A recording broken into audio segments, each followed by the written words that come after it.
the office. So we want to help you to be best you by having the right nutrition. Hey, welcome back to another episode of the Growth and Scaling Podcast. My name is Todd Westra, and I'm your host. And I'm so excited today because we're talking about something I'm passionate about, which is our health and our food. And I love to eat, but I love to eat food that's good for me. And this company has taken upon themselves to make food our medicine as opposed to our poison.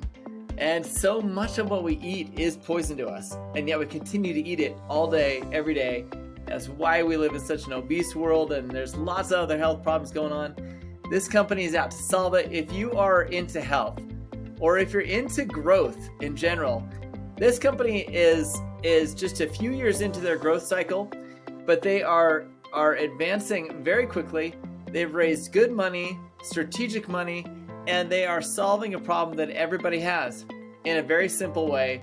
And I absolutely love it. I'm actually, as soon as I get done with this, I'm going to go sign up on their site, and we'll put the information in the show notes on how you can get your body individually tested to see where your deficiencies are, to see where you need to be focusing some of your energy on what kind of foods and what kind of things you should be doing for you, and not just for everyone in the public to do this particular diet. Great product, great founder. You're going to love this story, and you're going to love his personal touch at the end where he talks about why he started this business and why he's involved in what he's done to build this business. So I love this story. You're going to love this episode. Please share it with those who need to hear it, and we look forward to seeing you on the flip side of this interview. We'll see you in a few minutes. Hey, welcome to another episode of the Growth and Scaling Podcast. My name is Todd Westra, and we've got an amazing guest today who's going to change your life, hopefully, in the way you eat. Ari, tell us who you are and what do you like to do with your business? Who do you serve with your business? Hey, thanks, Todd. Great to be here. So my latest business is called ELO Health, ELO .health. And what we do, we are trying to turn food and nutrition from the cause of disease to best medicine. Love it. So what do you mean by turning food from being the cause of disease? Tell us about that journey. What do you mean by that statement? Yeah, as today, we all know that, we are not getting any thinner. We have almost half the nation today who are becoming obese or are obese already. Yes. We have a huge issue with the metabolic health. Almost half the people are either pre-diabetic or type 2 diabetic, and many more are getting there. So we have to do something about that problem. So what we are trying to do is to help you find nutrition that can help you to thrive, be best self. And we focus specifically today on people who want to perform at the highest level. It can be on the road, on the track, on the field, and also in the boardroom and in the office. So we want to help you to be best you by having the right nutrition. So you're targeting high performance people, whether they're athletes, or scholars, or business people, no matter where they are, they're high performing people who want to perform better, but they're kind of poisoning themselves with their food that they're eating right now. Is that what you're saying? 100%. So today we have 2 products live in the market. We started with supplements that we offering you, personalized to you based on your blood work. So we do at-home blood testing. We base that data we collect and create a unique blend of supplements for you that is helping you to fill the nutrient gaps. You may think you are fine, but when you do testing on a deep level, 90% of people, and these are pretty healthy people, they find out that they're missing something. Right. And we also pair every person, every member with a dietitian. So you can work with a dietitian one-on-one. If you have a question about food or nutrition, about health, you can talk with them one-on-one on the app whenever you want with the messaging. Okay. So I got a question for you because I know that for my particular instance, I've got myself, my wife, I've got 7 children. We've all got our own physical makeup, right? And so for some of us, we're going to be lacking, we're going to be absorbing different things in our bodies that the other person doesn't. Does every person need to have a different panel done? Or how does what's kind of the most typical way you see this product working? Yeah, today we do a panel that is a pretty comprehensive health panel for every person in the beginning, and then we do it after every 180 days to see the outcomes. So we're testing your lipid panel. Think about your cholesterol, HDL, LDL, triglycerides. We also test your A1C, that is the diabetes biomarker. We also look at your vitamins and minerals. Think about like vitamin D, vitamin B. We are looking at some minerals like iron, ferritin, and we also look at very important factor many people don't do, which is inflammation. Inflammation is the core culprit of heart disease. We use a test called homocysteine to do that. And 90% of people we test today, they have something on red or yellow that they did not know about. And one of the key things I'm kind of nervous. You need to try it out. I'm nervous to take one of these. Yeah, what about like thyroid testing and hormone testing? Does it cover that as well, or is it mostly what kind of tracers are you looking for? Yeah, so we are looking really at the overall health today, and we also a questionnaire where we talk about your diet habits, how you feel, and so forth. So we get a pretty good idea of your health, and we have done this, for thousands of people, so we have a pretty good data set to understand what it looks like. We don't do testosterone today for men. We don't do the thyroid hormone for women. Mainly because the at-home test today, they can be quite volatile for some of those biomarkers. So we have access today to test about 75 biomarkers out of the sample collected at home. We do 15 that we think are the most impactful. Many people are asking us to do more, or maybe make the panel to be more personalized, be smarter. That's something that we are definitely looking to do in the future. I love it. This is really cool. This is actually much more in-depth than I thought it would be in terms of the product. So once you've done these tests and you get the biomarkers and you see where people are ranking on them, then what? Is a meal plan suggested, or an eating style, or what's kind of the next step? Yeah, so today what we do, we are giving everybody daily supplement packet that you can have every day, and that will change automatically every month based on the outcomes. The second product we got out recently is taking us closer to the food. It's called Smart Protein. So we have a product that you can now get a blend of protein, electrolytes, carbs, vitamins, minerals in a one bag of powder, and that is also customized to you. It can be customized based on your blood work.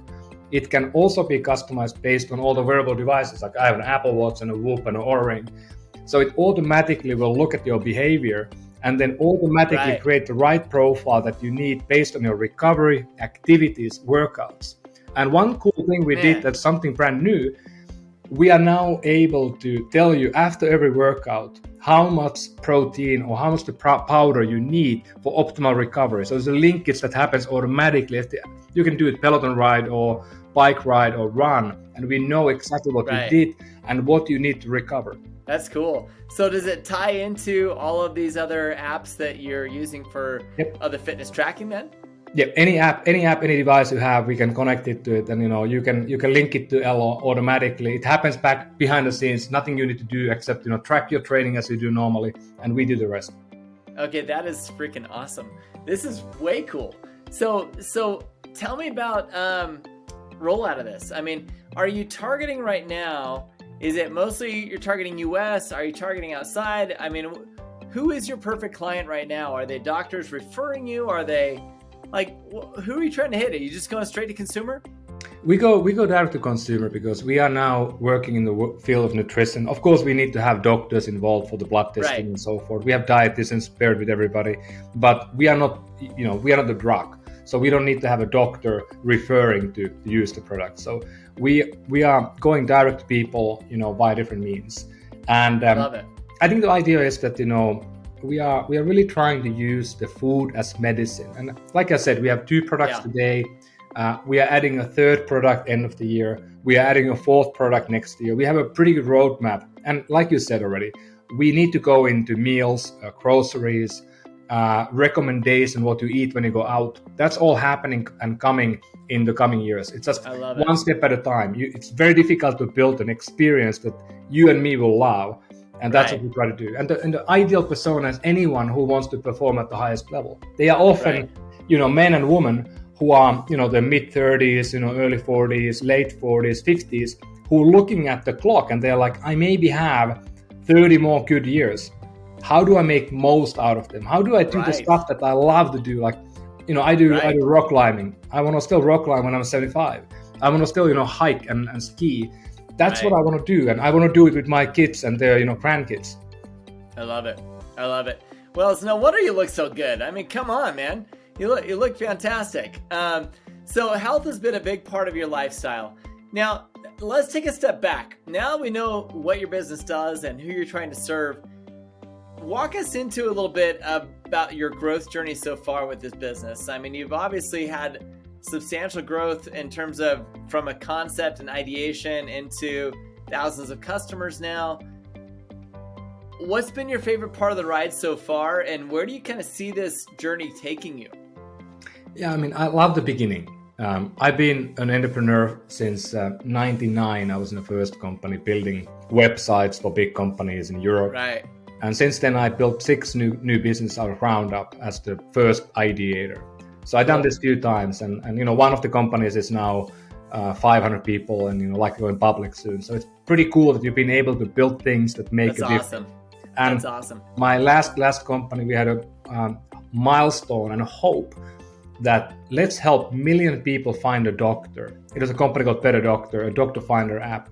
And in the end today, we have helped more than 200 million people find a doctor in the US. So how cool is it that you have a mission statement and you go over 200 times? So my hope at Elo today is to help 1 million people, find better nutrition and help them to heal themselves or stay healthy. And if we can get that done, I mean, I can high five and retire. That's a big goal, big ambition. Hey, this is Todd again. Thanks so much for enjoying this episode of the podcast. I am so glad you're here, and I just wanted to take a few seconds to tell you about a program that we have assembled with a lot of our podcast guests and a lot of people who are listening to the show who are feeling the same way that they do. There's a recurring theme. You'll hear a lot of these founders talk about, I couldn't have done it without my team. I couldn't have done it without a support group of peers. I couldn't have done it without having someone to talk to that understood my feeling of isolation as an operator of my business. You see, you're not alone. It is hard running a business, and it's even harder when you know you can't express all your deepest concerns and frustrations with your executive team.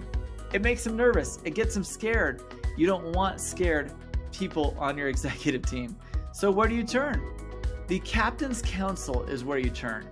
The Captain's Council, it is an organization that we are put together with podcast guests, as well as people who are listening who are in the same boat.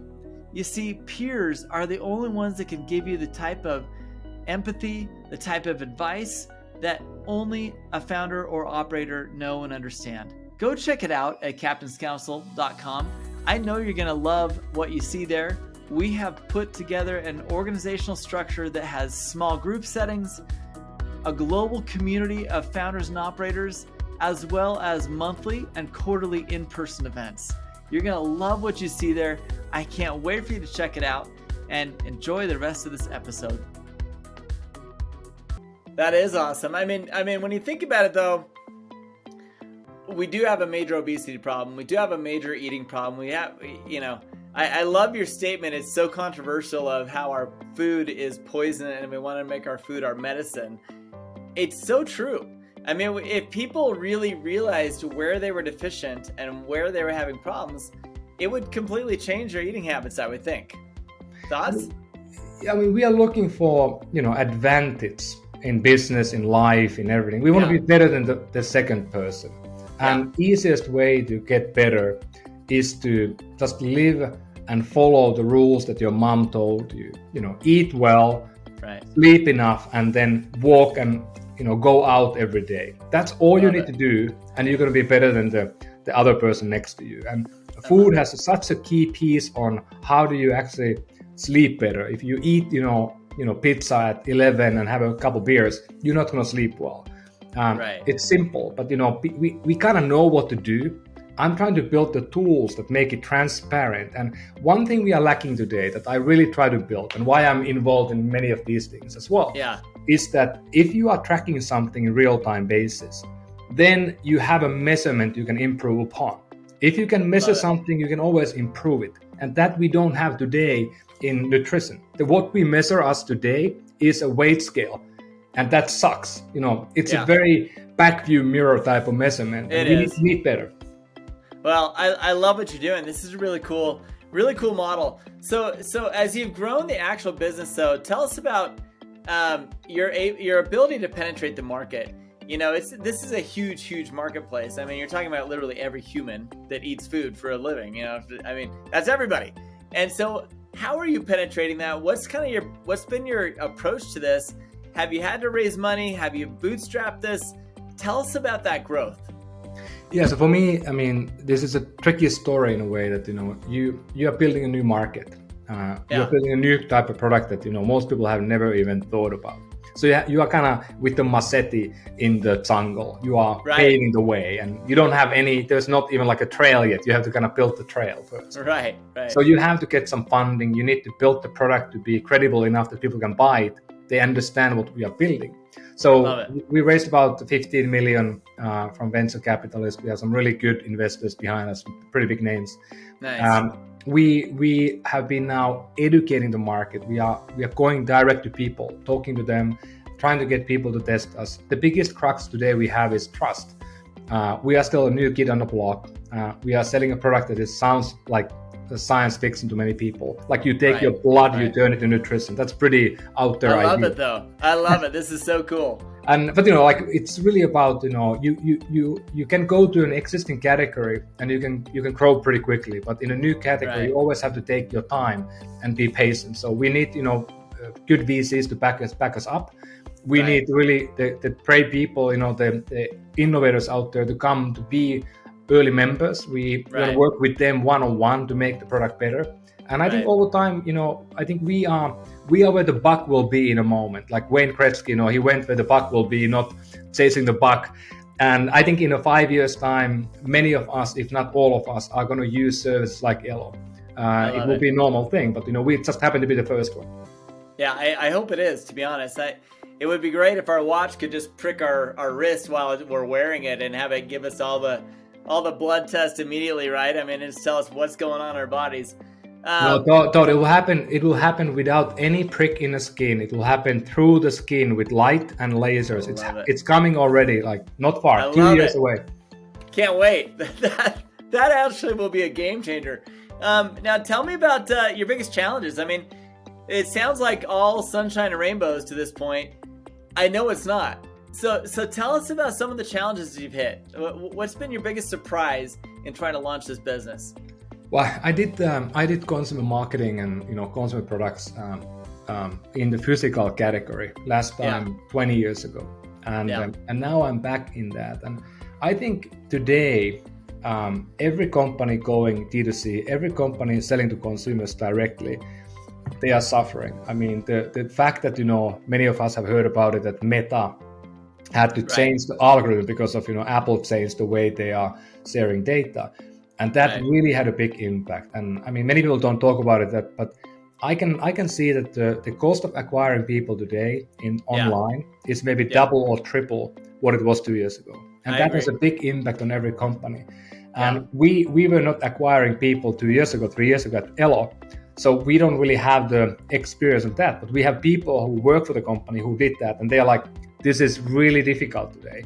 So you have to be very creative on how do you build a sustainable business today. And we are now living 2023. It's no longer 2021 where, funding is abundant, when you can get, VCs to put, tens of millions on your company without any numbers. But you need to get to the numbers. I was building a company in the late 90s. So I lived, the bubble. I was starting a new company in 2010. I lived the last bubble. So I've been there a few times, and world changes every decade. You need to reinvent and rethink the way you run a business. Agreed. And it's tough now for a lot of folks because they have never seen a down cycle. They only seen things going up to the right. It's been good. It's been good for the last 10, 15 years. But I agree. I've lived through both those bubbles as well, and it is a cycle. It is something cyclical. And I appreciate you bringing up these problems because a lot of people out there listening to this who are trying to go through their own growth journey, they don't really understand that money doesn't just grow on trees, that people aren't just waiting for their idea to fund. You know what I mean? It's a battle to try and raise the right kind of money with the right strategy, with the right partners that have the same vision that you can project. What do you suggest in terms of like is there some advice you give to other startups who are trying to get things launching and growing right now that are facing kind of the same challenges that you've already had to deal with twice in your journeys? Yeah, I think, many people say that, the best companies, the enduring companies are built in these times. And maybe it's true because the other companies die. So it's a self, fulfilling prophecy in a way. But what I tell to many companies and founders I help, I run a small investment fund, my own, with my wife. Cool. And we invest in early stage, very early stage. And I always tell people, don't start a company if you don't believe in it, or if you're not willing to spend 10 years grinding up. Right. If you pick a nice idea that you don't really care about, you're not going to be able to do it. It has to be something that is deep inside you. There has to be a real passion in you to do it for a decade. And building a good company, it takes a decade. It took me it took a decade to build a company to be a real business. Sometimes people get lucky, but it's all about that. Pick the right topic, and then if you're convinced that has to exist, go full on and spend all the time you have to build it. It will be very good life in many ways. I mean, I think that's great advice. I think it's great advice. I think most people are impatient and they expect it to happen just like that. It doesn't. It almost never does. So I appreciate that advice. So looking at your own journey, and as you've come this far, who would you like to give a shout out to has kind of inspired you to bring your business to this point? No, that's a really good question. And I think you are, when you are CEO, founder, and you've done it multiple times, you are alone at the top of the mountain, so you need help, and you can't often go to your employees, or you can't even go to your board, investors and so forth. But you need to have some people you can lean on. So the two things I've done, I mean, I have built a CEO group of people in similar situations you are, a group of them that you can come together monthly or weekly, and you have a group you can talk.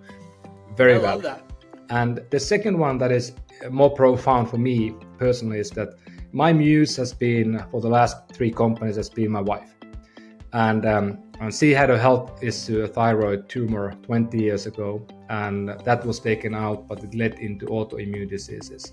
Wow. And it took us 10 years to heal her. And mainly it happened because of nutrition. So I know food is medicine because, that made it happen. And we could not get pregnant without that fix that we were able to do, the body to heal itself from the inflammation that was happening. And it happened because of nutrition. And then, we finally got pregnant in the US a decade ago, and we lost our first son on a separate issue. So that was kind of the last moment for me, and I decided that next 30 years I'm going to spend all my time I have on building companies that are making people's lives better and investing in companies that are making people's lives better. So, I mean, I all the things I do every day, I do because, I had that learning because of my wife, and it made my life more purposeful. And I think purpose is a very important factor in everything you do in life. I love it. Purpose is so important. And I love, thank you for getting a little bit personal on that. That's really meaningful to me. Most founders do have personal reasons for the businesses that they start, and sharing that is impactful. And I think that making that part of your story is impactful. And thank you for the shout out. I really appreciate that. I just can't help but think of founders out there who are struggling with their growth journey. When they hear a story like yours and the reasons why and the who you're trying to help and what you're trying to do, it's inspiring. And I want to thank you for your time today. What have you? Where can people find you? Are you available on social media at all? Where are you trying to push most of your messaging right now? Well, you can find my company at the website elo.health, and also Instagram and every other social medium. We are elo.health, and I'm easy to find. Ari Tulla. I'm the only one with my name. You can Google me. It's first 50 pages, and I mainly live in LinkedIn I'm pretty active there, and awesome. But you can find me also on Twitter and other places. Perfect. All right, thank you so much for your time today. We really appreciate hearing about your story. Wish you the most success you could ever have on your business. And I appreciate all the goodwill you're putting out in the world with all the other companies you're helping fund and helping them grow. Thank you so much for all you're doing to build this great world that we live in. Appreciate it. Thanks, we'll see you guys on the next one. Thanks so much. Wasn't that touching? I love hearing the why behind a founder's reason for starting a business. And Ari was very telling in his own personal story with his wife and the loss of his first son and all of the pain and tribulation that he's gone through to build this business. And the reason why he built the business is he wanted to bring a healthier life to his family and to himself so he could enjoy his family longer. What better reason could you have to start a business than that? So I love it. I hope that you enjoyed this episode. I thought his ability to grow and scale was unique in that he's done it a few times before. He's ridden some of the economic waves. He knows how this story goes. And I thought that it was inspirational. I think that for most people out there, they get a good idea of how to do something or wanting to do something, and they just get stuck without ever raising the energy level for the people involved on his team to get it to actually get traction. So I hope you enjoyed this. Please share this episode with someone that needs to hear it. And if you haven't done so already, subscribe to our show and listen to the other episodes. We've had inspiring leaders of companies from all industries sharing their stories, sharing their secrets that they and decisions that they had to make in order to grow and scale their businesses. I hope you're enjoying the series, and we look forward to seeing you on the next episode of the Growth and Scaling Podcast.